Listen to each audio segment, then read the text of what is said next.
Hi, everybody, and welcome to this lecture about relational frame theory.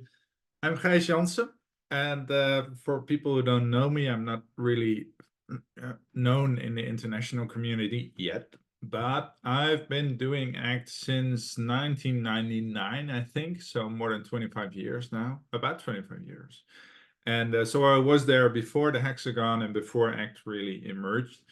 And yeah, and I've been taught RFT then. So that was the basis of my whole work and my career. And I just fell in love with that theory because of the practicality of it and the simplicity of it. But also because of this great philosophical existential question like, how big is the influence of language in our life, and what's the difference between us and animals? I mean, we're the most powerful species in the world, but why? And how is that so, and how does it work? So you're kind of getting my version of the story. So I'm not pretentious in that way that I'm gonna reveal something new about RFT. I think I have some new ideas. Okay, I'm a little pretentious. I'm a little pretentious, but I have some new ideas. But I'm gonna base it on, of course, all the great works I want to mention, Dermot and Yvonne Barnes-Holmes and all those great people who worked on this. And it really helped me to really understand, and I'm still learning, what is the role of language in my life and in the life of clients, and what's real. I mean, I can see a tree from here, and I know it's a tree, but the word tree is verbal, right? And I have a dog. You're going to see my dog in this video as well. And it's really interesting for me, the perspective taking exercise, like how does he view the world? What does he see? How does he think? What's his consciousness? What's that like? Instead of me going like, oh yeah, that's a tree. Well, it's an ugly tree, or it's a beautiful tree. So that's what this story is going to be about. And I hope, really hope, that after this, you will feel like, wow, wow, the rabbit hole is even deeper than I thought. That's what I hope. So that's the big goal here, to make you see, to let you see that the role of language is maybe even bigger than you thought.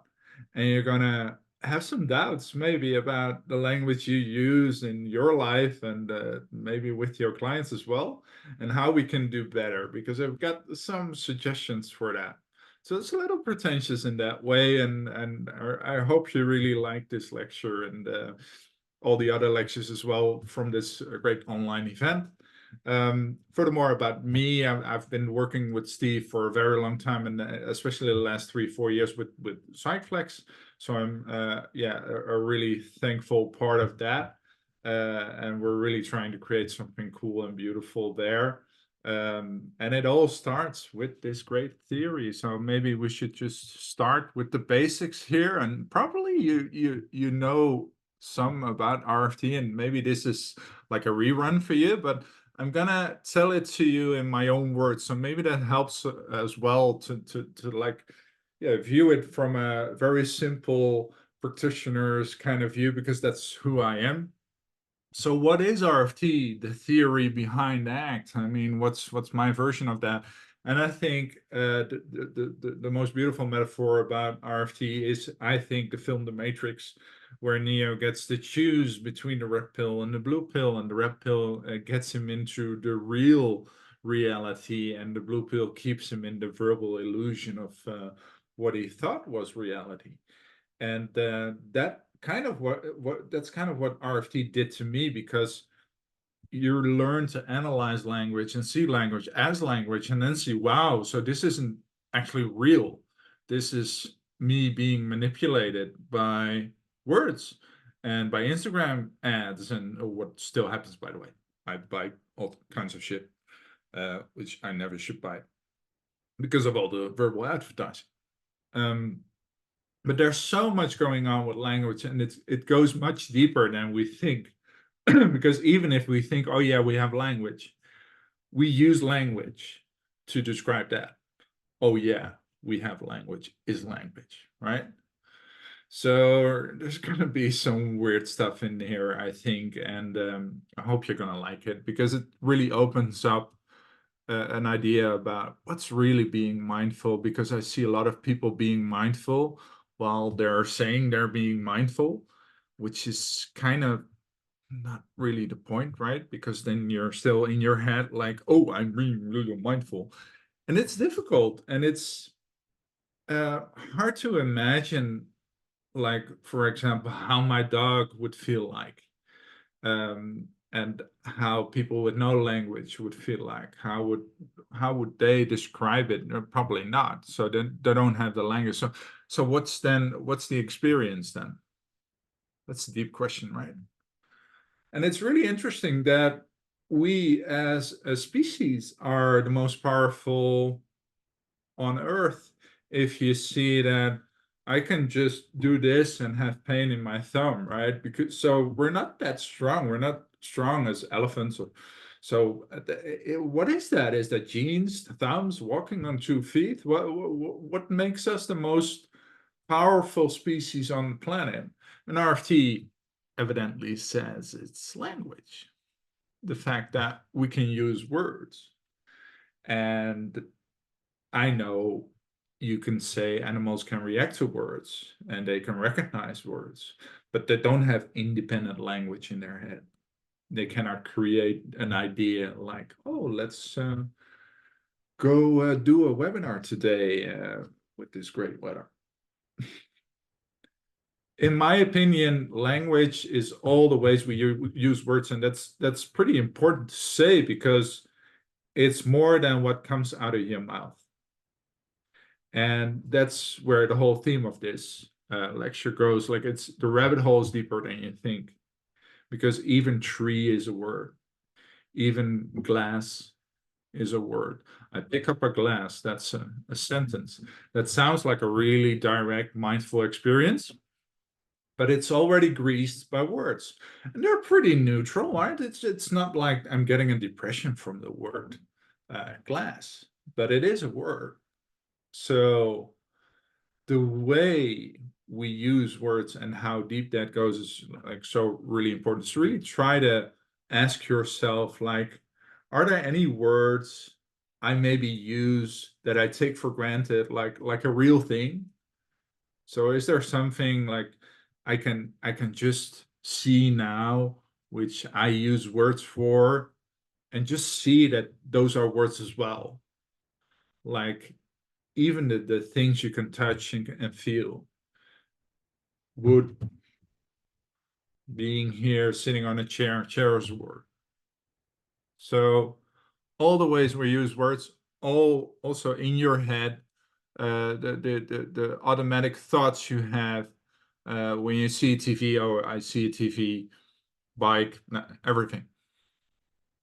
So the main difference between pain and suffering, they always say, is that pain is directly related to contextual stimuli, and suffering arises from the derived language constructs that can act independently of the environment and make connections of their own. And that's the big difference between us and animals, is that animals can have direct stimulus-related pain, and that we can have suffering by panicking about the future or being depressed about what happened in the past. And of course, if you hit a dog long enough, then he has a past of experiences that probably will have an impact on his behavior. But it's different. That's different from having the thought like, I have trauma, or I have an unsafe connection with my parents. That's a lot of words that kind of magnify the pain, you could say. I always say it's like, yeah, like blowing up the pain a bit with like a megaphone. Like, you have thoughts, you have feelings, you have all these kind of things, and then language comes in and says, "Oh, I'm traumatized. I'm totally," and makes it bigger. So you can get a fear of the fear. Well, that's probably something you already know. I want to give you a cool example about how suffering can emerge. And just something I went through almost 20 years ago, I think. I was a teacher, a professor at the university in Nijmegen here in Holland. And I was sitting on a table, just blabbering like now. And I stood up, and then my kneecap, so this kneecap, went from here to here. So it got dislocated. So just imagine for a minute that your right kneecap, just feel your kneecap. Just make contact with that kneecap and just feel it. It's kind of weird to do that because most people then say, wow, that's a big kind of hard. I don't do that. I don't do that a lot. Sorry. So really try to feel that. And then try to imagine that this kneecap just goes here. And I was there standing on one foot for like half an hour like that. Because I knew if I'm going to stand on this leg, I'm going to just rip all of my knee, everything out. So that's what happened to me. And I can't see you because this is a recording. But when I do this in public, most people look at me like, ew, because they can't imagine how terrible, how horrible that must have been. Now the question is, did you ever experience this yourself? And there's probably one or two people who did, so I'm sorry for you. And I feel a bond here with you as well because we experienced the same horror. But most people probably will have like this ew experience without ever having had that kneecap dislocated, right? So this is I think, a cool example about how we can imagine things and even have intrusions about them later. I mean, even now that you know this example, maybe, sorry in advance, but maybe if you have a night like tonight and you go to sleep and then you wake up and you think about this, you go, oh, so maybe it's even gonna haunt you a little bit.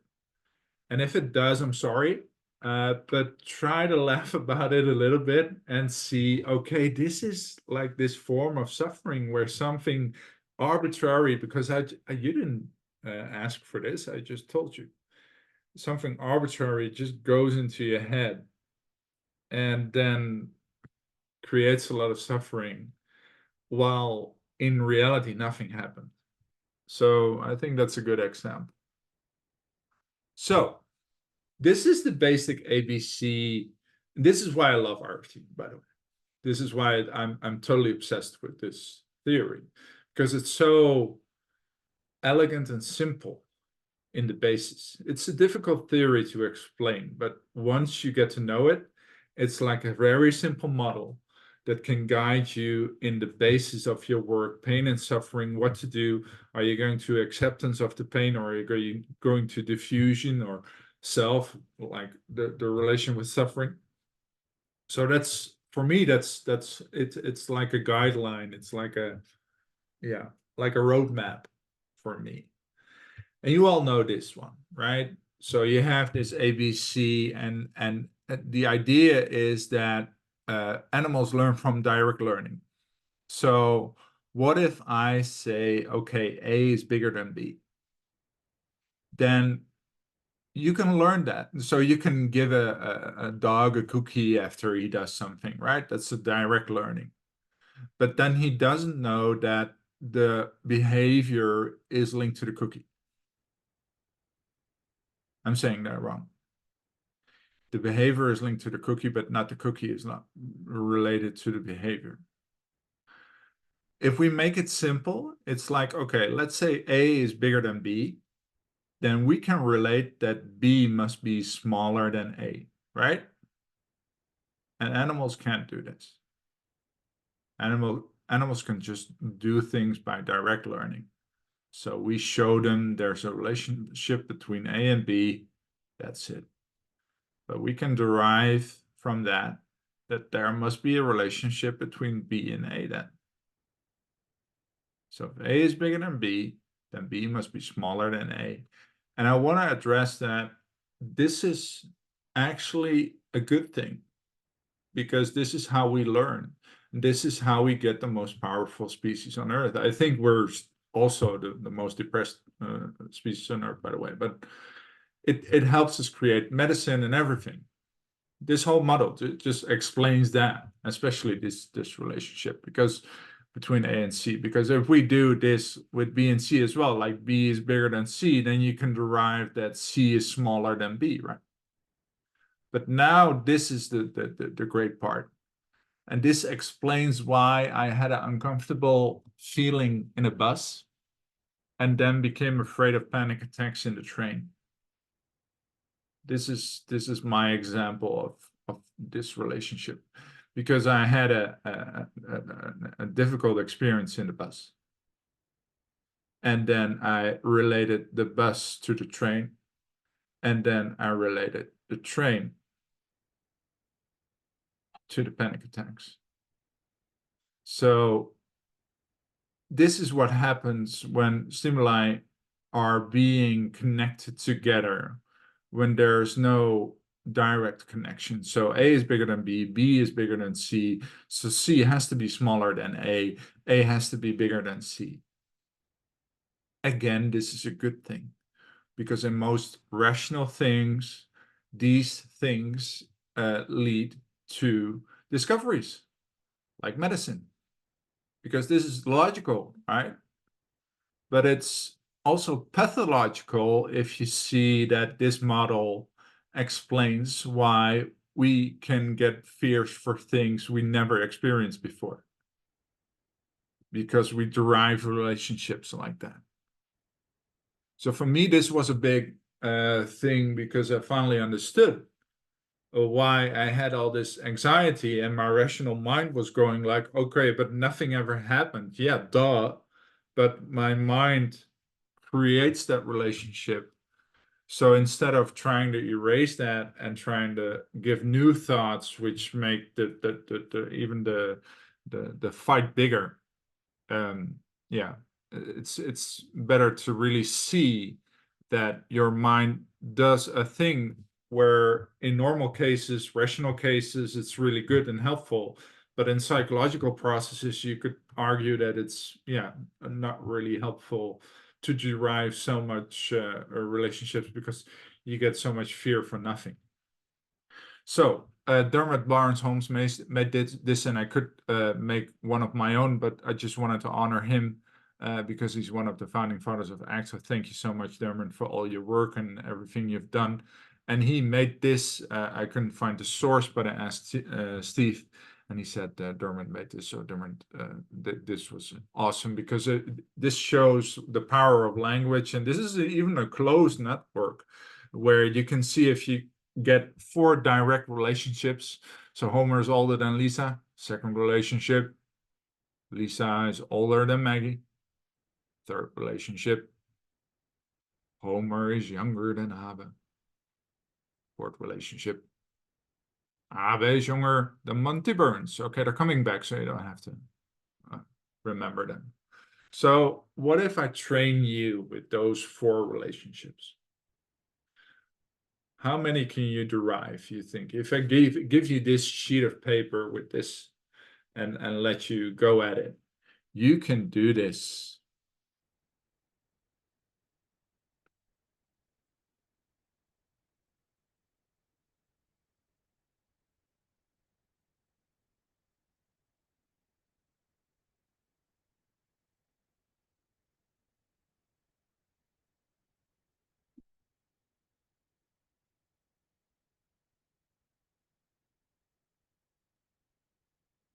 And what I love about this these 16 derived relationships is that you can really see the power of language here, because blue is derived relationships, and red is direct learning.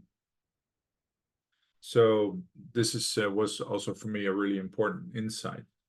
And this is even a closed network. What if I set Maggie on a tree? Then you would probably relate that tree to the whole family, right? Probably the whole family has that tree or is there. So even if you can see how fast that goes and how many other connections will come if other stimuli come in. So this is my one of my heroes as well, John Blackledge, who wrote an article about RFT, and I didn't understand one thing about RFT until I read that article. So John, I'm still in your debt, man, and he has a great definition about this. And unlike animals, humans are able to establish relationships between stimuli that are not directly related to each other in the environment. So without direct training, humans are still able to make a connection between stimuli that do not occur together. And this is so important to understand, that people do that all the time. And this is the explanation, I think, for human suffering.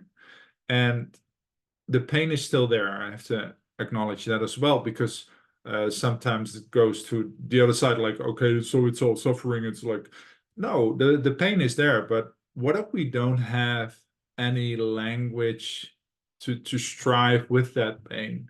What if we don't have control? What if we don't have avoidance? What if we don't have just a general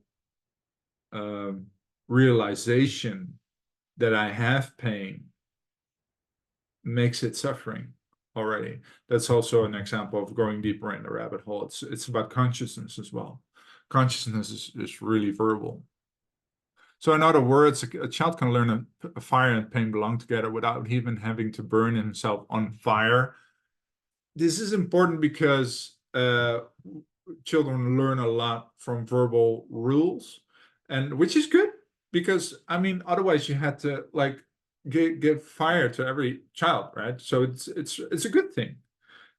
So language itself makes connections between stimuli, and again, that's good that we have that.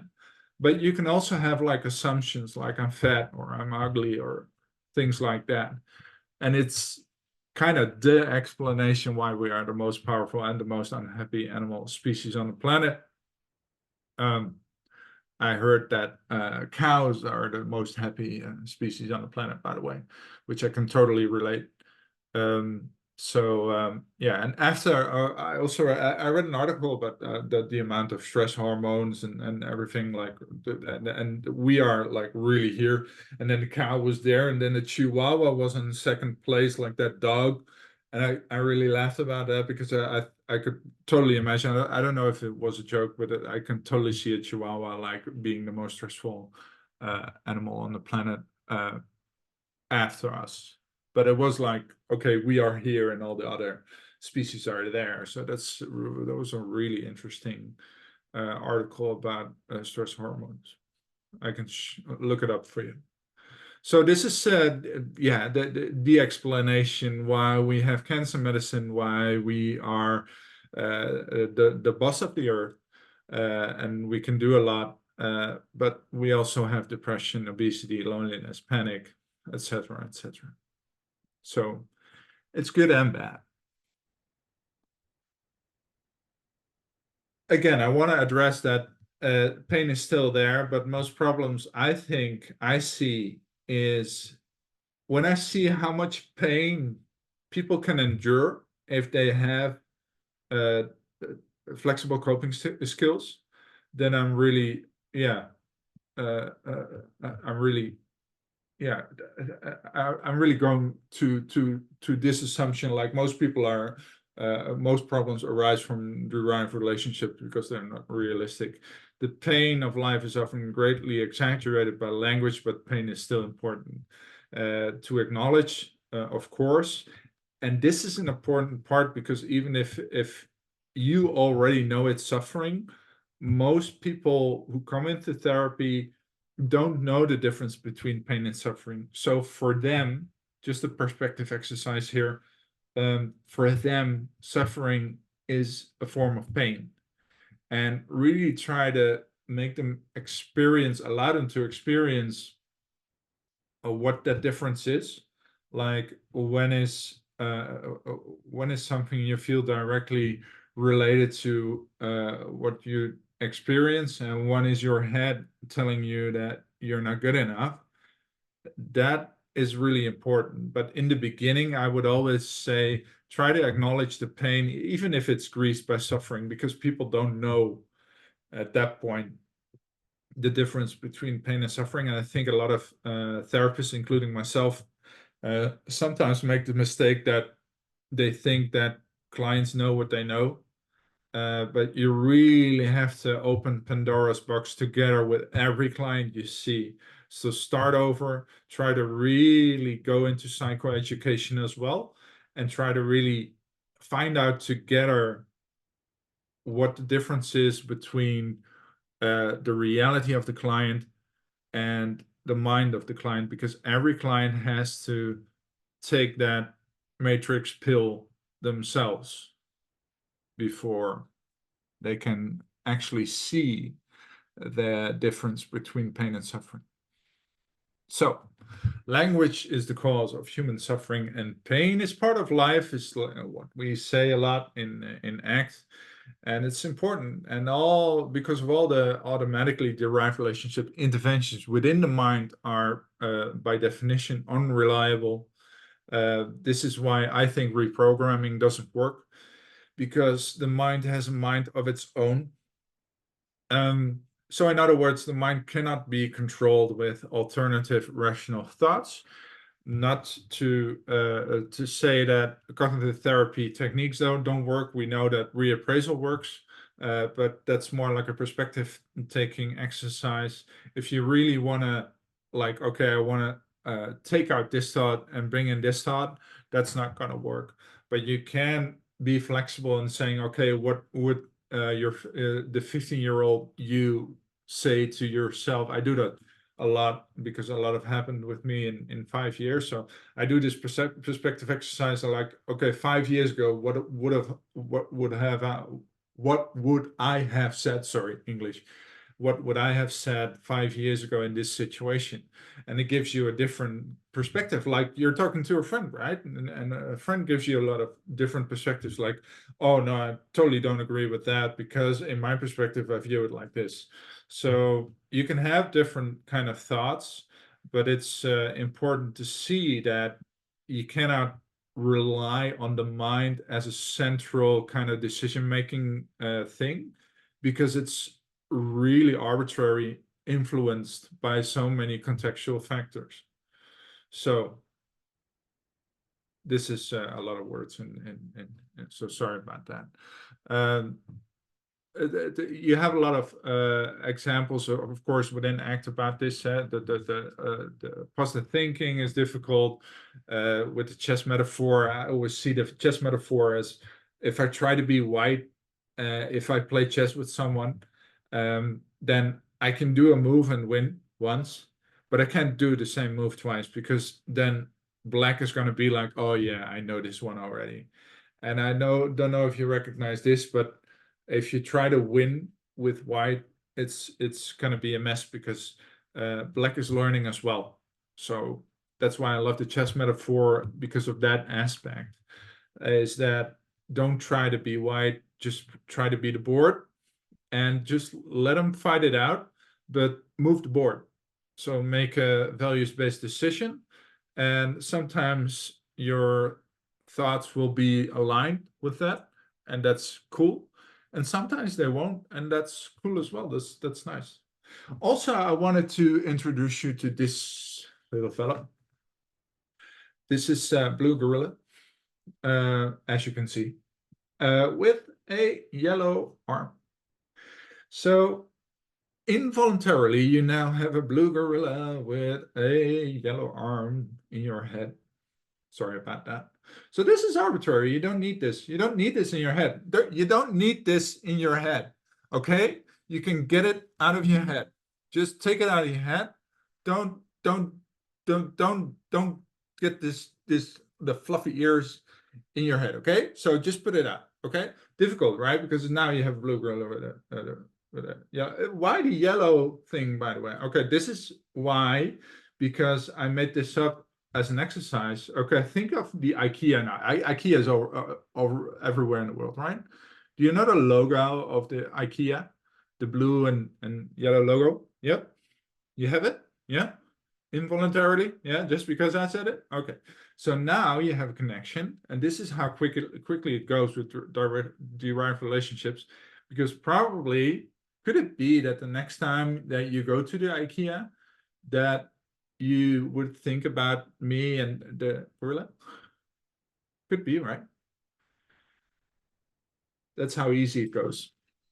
A blue gorilla, yellow arm, IKEA. And then next time in the IKEA, you think, oh, shit. So sorry about that. So the problem with reprogramming, I think I said a couple of things already about this. Uh, uh, yeah, so the links between different thoughts are uncontrollable. New thoughts keep popping up, also unsolicited, which make it an uncontrollable mess. I mean, you can have a thought and then say, "Oh yeah," and then it just that in my head it just happens. It's like, okay, I'm done with the discussion now, and then I go to sleep, and the next day my head is having new arguments. You can't replace an irrational thought with rational thoughts. You can also just add it, but you can't replace it. And you can never be able to, you'll never be able to keep your mind in line for long periods of time. So this is why we do all of this, because we don't think the mind is really reliable as a central kind of causal source of behavior change. We want the behavior change itself to be the center, and then let language inform us, but more like the position of language. So like position of language is more like here in cognitive therapy, and for us it's more here. The behavior itself, it's central, and then if you get informed by thoughts, it's good. If they're good, then you can just follow them.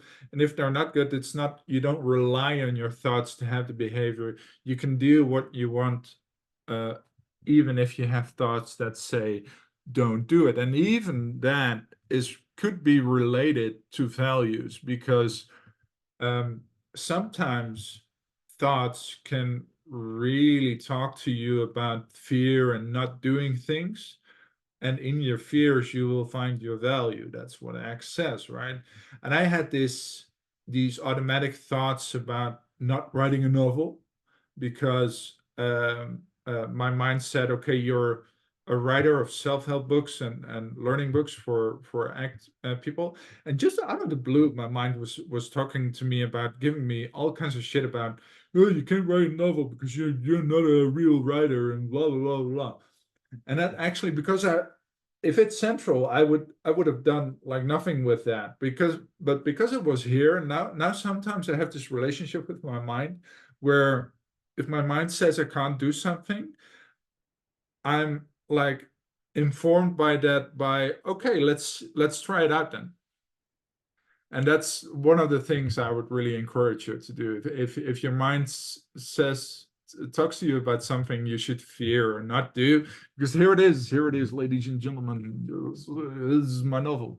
So I just wrote it, and it made a bestseller in Holland, and that was such a cool project to do, even only for the whole just fucking with my mind thing, uh and that's so nice. So that's why you can't trust language, because sometimes you get misinformed, and even disinformed, like 180 degrees informed, like when your mind says you can't do something, you shouldn't do something, there could be a value in there. So that's why we need that flexible relationship with thoughts, because they're not always true, they're not always really informing, they're largely based on anxiety and all kinds of stuff. So the alternative here is to transform the relationship with your thoughts, and I think we're already been doing that a bit now. So instead of having to win the battle, it's better to look at how you can give existing thoughts new functions. And I think a synonym for function is role, color, form, place. So I really like the idea of not changing the thought, but changing the relationship with your thought, because the thought is going to be there anyway.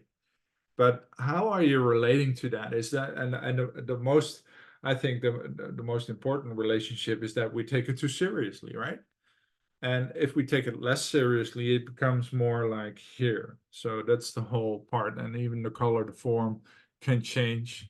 There's loads of great exercises within ACT, but I wanted to show you this one, how you can change the function of stimuli. So let's talk about your saliva for a minute. What if let's see if we can mess about with that a little bit. Because most people, if you ask them, do you like your saliva? Are you happy with your saliva? They will say, that's a weird question. I'm not going to answer that. But if I'm asking again, like, okay, but what if you had to think about the saliva? Okay, would you rather have saliva or not have saliva? And probably people would say, yeah, I would probably, yeah, because otherwise I get a dry mouth, right? And I can't eat anymore because I've looked it up, man. It's really important to have saliva for all digestive things. And you're really fucked if you don't have saliva. So can we agree? I don't know if you agree, but we can all agree that it's good to have saliva, right? I hope so. So we have a positive function here. It's good to have saliva. So what if I just add another function here? Like I'm this naive, just practitioner, stupid kind of guy. So I think, and I'm a people pleaser. So you say to me, I like my saliva. And then I say, oh, then I want to give you a gift. I want to give you a glass of your own saliva, not my saliva, by the way, just your own saliva. Glass of your own saliva. You're welcome. And then you can drink that if you want, and just drink your own saliva because you like your own saliva, right? I mean, you're welcome. I just did that for you. So I'm adding the function drinking here. And that's probably going to change the color, the way you feel about your saliva, right? Because you're probably going like, ew, just the big mug there with your own saliva. And you're going to drink that without, probably not, right? So just by doing this, and with this one as well, right? Did something change probably with your association, like the color you see in that slide? What if your partner or your friend comes home and says, well, I've got a dry mouth? It's probably a trigger to laugh and maybe tell the story, right? So something changed here. Something changed in the color of how you perceive your own saliva. And even the way we write words, that's why I love this psychotherapist. I mean, isn't this awesome? This is just why I love language, man. Just take the words out of perspective. Just one word, just make it three, and it makes such a difference in how we perceive it. And even now, by seeing this, you will see that the word psychotherapist probably will have a association now with this joke. And maybe you're going to tell it and reinforce it even. So even that word now is a bit different, right? I got a great metaphor about the difference between cognitive therapy as originally said, like different thoughts, and you have to like replace different thoughts. So the nuance is that there are a lot of cognitive techniques that actually work. So that's important to say. So I don't want to burn bridges or anything. I don't want to criticize anybody, but there are ingredients in therapy we know don't work, and we know some techniques that work better. So yeah, we have to address that. Could you say that when you have a thought, and this is the thought, that cognitive therapy as a former kind of, okay, replacing thoughts with, is like, okay, this thought has to go away and I have to get this thought in there, right? You know from evidence that this thought is not going to go away. So new thought is emerging. So it's going to get busier in your head. And maybe you can win the battle here if you have enough positive words, if you have enough positive thoughts, you can maybe win the battle. But I think there's an easier way, and that's not by rethinking things, but trying to give different functions to the existing thought. And this is why I love this metaphor, because it's not about creating new thoughts. It's about giving new tentacles, you could say, to the existing thought. And like I said, probably the most difficult function is that we take it really seriously. What if I made a joke about saliva, right? Take it less seriously. What about if we do a diffusion exercise? What if we say that you can have your thoughts instead of saying, oh, you have to rearrange your blah, blah, blah. It all makes for a different color of the existing thought. So we want to have different tentacles to the existing thought, and that's what we're doing with ACT and RFT. So we don't want to add new stimuli to the mix, but give existing stimuli other functions. And as a result, functions that make language very vicious, so taking thoughts seriously, avoidance, control, are eventually overgrown by functions that detach language from the direct experiences, and we use all those ACT processes to do that. So the practical implications of RFT, in my opinion, are make a distinction between the direct pain and the verbal pain, suffering, and especially, let me see, and see how quickly direct pain and other direct experience are mixed with language. That really happens really quickly, and we're going to address that more in this lecture. So you could say that pure pain doesn't exist for humans. I think that's a really important thing to say, because we do the nuance with pain and suffering, but I think thoughts are so automatic that it's already greased before you really get to think, get to say this is pain or this is suffering. Because as soon as we become aware of the pain, we use language to interpret it, no matter how neutral this language may sound. This is really important. I'm gonna address that a little bit later. The brain is unreliable and subjective because of all the accidental derived language constructions, blue monkey, and the negative glasses that the brain often puts on. We don't have a happy brain. We have a brain that is based on anxiety about, okay, trying to defend ourselves, trying to avoid all kinds of difficult things. And therefore, try not to fight thoughts, but change the role or the function of your thoughts. Really important. Okay. Okay. So the beauty and the dynamic part of language, and I wanted to address this because in psychology we often, of course, talk about the suffering and the difficult parts of language. But I think there's also a beautiful part there with poetry and romantic things and all the kinds of things, but also how we can address language as psychologists and as professionals. And to see how powerful and dynamic and flexible language is, I wanted to show that one word can have so many different meanings depending on the context. So a lion can be a dangerous beast in the wild, sorry, harmless and even endearing beast in the zoo, a movie, The Lion King, a sign, a Leo, fighting like a lion. Candy, I don't know if you have that chocolate lion in the States or anywhere else in the world. And we have a national symbol for our soccer team, and that's a lion as well. So that could be a function. So that's the weird part, that we can have all these words, but those words can have like 1,000 different meanings. And that's why it becomes so important and so to really see that how powerful and dynamic language is, and how the different functions can adapt when you put together different stimuli. What if I put Stephen Hayes, Gandhi, and Obama together?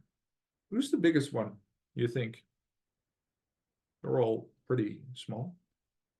But the first guess would probably be Gandhi or Obama, right? Sorry, Steve. But it's probably, if I would ask you who's the biggest, you would probably say Gandhi or Obama. I know because I looked it up. Steve is the biggest one. Not by far, but he's the biggest. Because Obama and Gandhi are really small. So bigger than is more interpreted in this example, like who's the bigger one in what they achieved in the world, or maybe like, because I'm sorry, Steve, by the way, you're my Gandhi, you know that. But in that context, people will probably say Steve is the smallest, but he's the biggest in length. Do you see what I'm trying to say here? So big can mean different things if you put different things together. It can be more powerful. It can be what they achieved. It can be length. It can be anything. So language and context can give exactly the same stimulus, a completely different, even opposite connotation. I really loved an article about the experience of panic and the experience of love. And it was kind of exactly the same to have a panic attack, purely physical, than to be in love. And I added Michael Jackson here because I think that whole interpretation, that whole the color of that guy, not the literally the color, but the function, like how we perceive him, really changed, I think, in the last 20 years.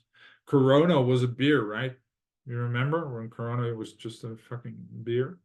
And now it's just like misery and suffering. Probably a lot of you with long COVID, or people with long COVID in your context. I'm sorry about that, but you can see that the function of that word really changed because of what we all experienced, right? It's not a beer anymore. Or maybe it is. Maybe it still is for you because you've been living on the moon for the last 5 years. I don't know. So it changes. So now let's open Pandora's box. Language is so present. This is my part. This is my pretentious part. Language is so present, decisive, and dominant that we often don't even notice it. And this is why I wanted to do this talk, because I wanted to get into the rabbit hole deeper together with you.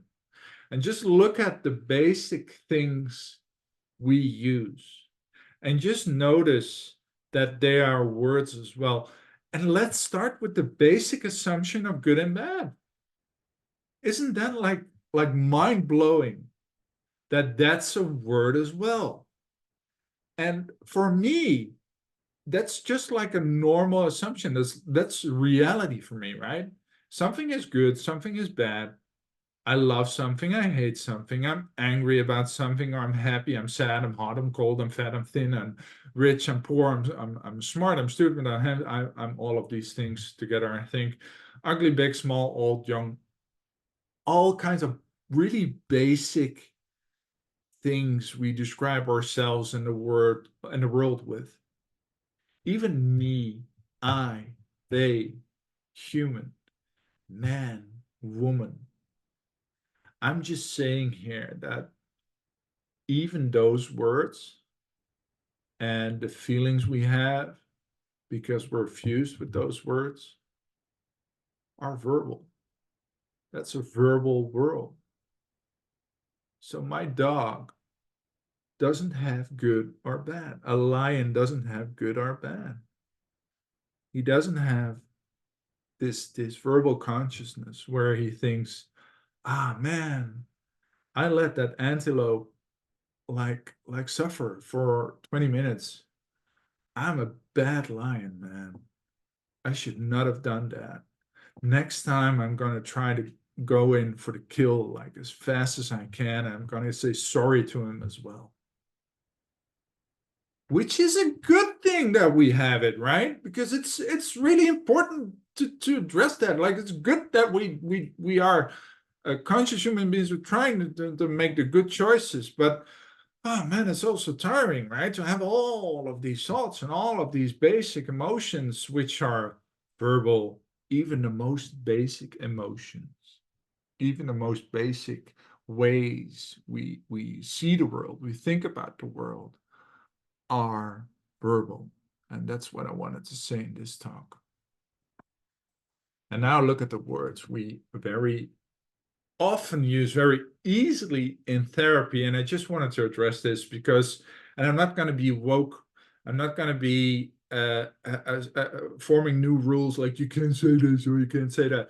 But I do want to address that I think we still, even in our community, use words that are fused, and even if they're not fused for us, they can be fused for our clients, and they give a direct, most of the times it's indirect, an indirect suggestion that we are not good enough, that there's something wrong with us, that we should be working harder, things like that. So the word depression, the word anxiety disorder, trauma, insecure attachment, I have all of these things.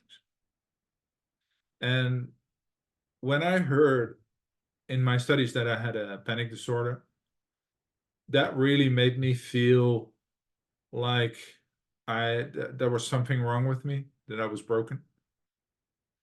And I think most people in ACT hate the DSM, and I despise the DSM for many reasons, but I think that the most important reason is that we use language that evoke unnecessary suffering, and that we as a field can think about, okay, how can we use these terms more neutrally? And this is a big question because, and it's, again, it's not like a woke kind of, you can't use it anymore. And I don't mean it like that. I mean it like, try to really investigate, look for thoughts, feelings, things you say in the way you treat your clients, which could be fused for your clients and evoke unnecessary suffering. So I made a list of, and again, not woke, but how we can maybe neutralize some language here. Because trauma, and again, it's not about not acknowledging the pain. It is about acknowledging the pain. But we do that with big words. You have trauma, right? And I always call it sticky memories. And do you feel the difference between having trauma and having sticky memories? Isn't that operationally exactly the same? Do you feel that this is maybe a good definition of trauma, sticky memories? That's a pretty neutral definition as well. And that trauma could, I mean, maybe not even for us, maybe not even for our clients, but trauma can be like, oh, I have a trauma. You have sticky memories. Very sticky, you could say very sticky memories. And then you can go from there. Panic attacks could be like the body or head is going in overdrive. Do you see the neutrality there? Attacks, panic, attacks. You get attacked by pain, by panic, sorry. A personality disorder. The word disorder, I think, is the biggest reason why I hate the DSM. Because it's that word that make people doubt about themselves. And we describe normal human processes as disorders. And we have to go to, I think, a more neutral way of describing human behavior. Not putting it under the, swiping it under the carpet or anything. If there's problems, functional problems, we have to address that. But try to be open for this. Like what are the terminologies you use, and could we maybe go to a more neutral idea of just being different in some ways, and it's often contextual, because somebody with a personality problem could have that as a good trait in a different position, right? I mean, most people who are in leading positions are narcissistic, and that works really well. If you go lower in the hierarchy, it can become a problem. If you are a bit autistic, that could be like a huge advantage in IT, and it can be a difficult thing if you do psychology. I had a girl once crying in my therapy room here, and she was crying, and I asked her why, and she said she had dyscalculia, and I didn't know what it was, so I looked it up, and I said, "Okay, so you suck at math." And then she started laughing, and she said, "Yeah, okay." So we did diffusion with dyscalculia, and just acknowledge the pain, like, okay, math just sucks. Okay, yeah, I hear you. It really sucks. Really, it's a big problem. So it's pain. It's pain. I hate math. I was traumatized by math within my psychology studies. And then I thought I had a trauma, but I had a sticky memory. Autism. Um, I think this is also an example where you can see there was a research in Holland where they found out that operationally, like if you get an operational definition of a diagnosis, there were 189 forms of autism. So 189 different kinds of forms of autism. So, and we use this word like it's the truth, and it's like, yeah, you have autism. There you go. But what is really going on there? So, what I would like to encourage people to do is not to go into independent language so much, but more into operational definitions behaviorally. And then you can see like some people in that category is having trouble putting yourselves in the shoes of others, trouble connecting with emotions. Maybe they don't have emotions, or maybe they need structure. So it could be different for a lot of people. So try to really see what's going on here with this person, and can I describe the behavior? Can I describe the problem, the pain, and not put a label on it, not put a big word on it. And even the words we use within ACT, apart from the DSM, I think are still fused. So we still have a lot of work to do, I think. Um, and the big question is and always will be, I think, what is the real here and now experience? And when does pain go into suffering?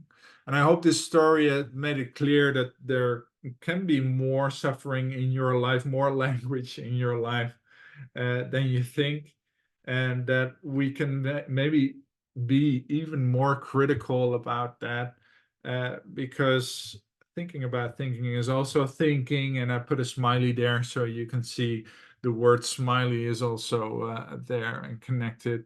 And this is my dog, this is me and my dog, and this is for me the big question as well. Like I was there at the beach. This is here, and this is like a mile away from my house, and I was sitting there. I was seeing a bridge. I was seeing the river. I was seeing the sand. I was seeing my dog, and I used so many words just to describe it, and they all felt neutral. But then I saw my dog just looking, and I thought, does he see a boat? Does he see a bridge? Does he think I'm kind, or is he hungry or thirsty? Is he tired or is he in pain? What is pain for this dog? You know, when you get this little arf, like when you stand on his leg, and you're like traumatized for 2 months because you did that. And then it's kind of our problem, because the dog is like, oh, I'm getting a cookie. And even that cookie doesn't exist. So this is the rabbit hole right here. What if words didn't exist? What if that would just be like a sound he responds to because he's just conditioned like that? What if he doesn't have all of these words? Just even the basic words, not even the existential, like I'm not good enough, or just the basic words. Just try to imagine that dog being that dog. It's impossible. So Interesting question, right? So I hope I took you deeper down the rabbit hole here, and that you will think more thoroughly about the language that you use and how deep that rabbit hole goes. And thank you for watching.